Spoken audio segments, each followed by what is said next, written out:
Hello mga kaswak, sa mga ka-e-bike ko na naka ERV Plus or ERVS or ERV, may mga windshield tayo, di ba?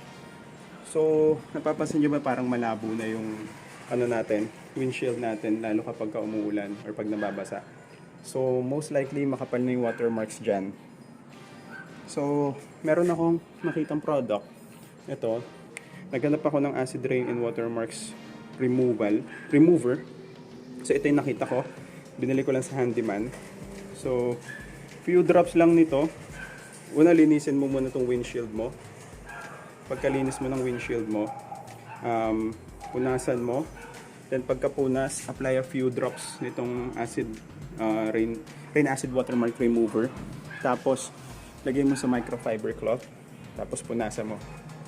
Medyo diinan mo ng konti para mawala yung watermarks or yung acid rain. So pag natanggal mo na yan or na punasan mo na, kailangan under 1 minute mabanlawan mo na siya. And kung mapapansin nyo, very visible. Itong part na to, ito yung untreated.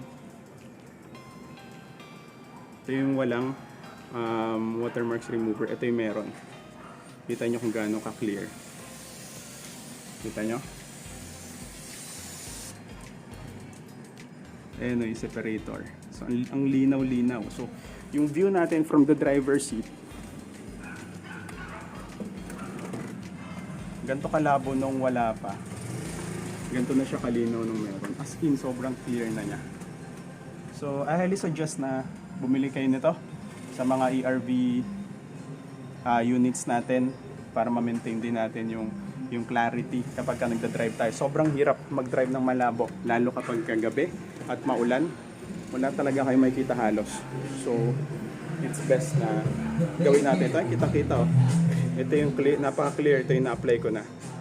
Ito yung untreated pa. So, ito yung cleared. Ito yung applied na. Tapusin ko lang to, then pakita ko sa inyo yung finished product. Mula yung view sa labas, view dito sa loob. Ito yung untreated, ito yung treated. Ito yung treated, ito yung untreated. So, tinatapos ko yan, video ang kulit. Ayan, so medyo didikman natin yan. Ang pagkuskus dito. So, mararamdaman nyo na parang mayroong magaspang. Yun yung kailangan tanggalin, yun yung watermarks.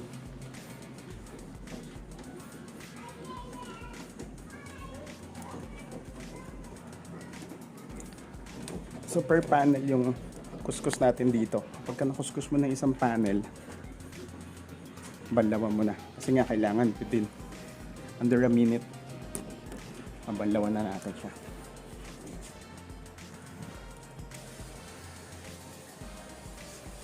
Kita nyo? Halos kalahati na yung nalilinisan natin. And sobrang clear na nitong side na treated compared dito sa untreated. Final panel na yung na-applyan natin.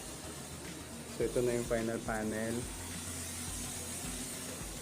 Hindi ko mapapansin nyo, sobrang clear na niya compared before.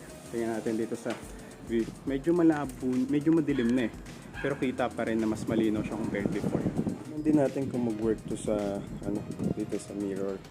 Medyo puno na rin to ng watermarks. Kung na sure kung nakita yan, kung nakita nyo parang may mga white spots. So watermarks din yan. So tignan natin kung mag-work din, matatanggal na itong watermarks remover or na hindi madadamage ng mirror. So guys, mukhang working din siya sa mirror. Talagang natanggal din yung mga watermarks, yung mga white spots kanina. Then if you compare dito sa kabila na hindi pa treated, ayan, so dito kita pa rin may mga white spots pa din. Not sure kung visible siya sa video, pero kitang-kita na merong white spots to at ito na wala na. So yeah, you can use it in the mirror then. So that's it mga kaswak.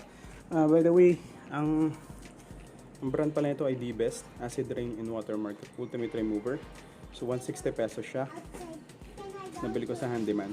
So dito naman instruction kung paano i-apply. So sana magamit nyo itong video natin para ma-apply nyo ng magamit mo mas mabuti or ma-maintain mo mas mabuti yung ating ERV. Alright? So next time mga kaswak. Bye-bye.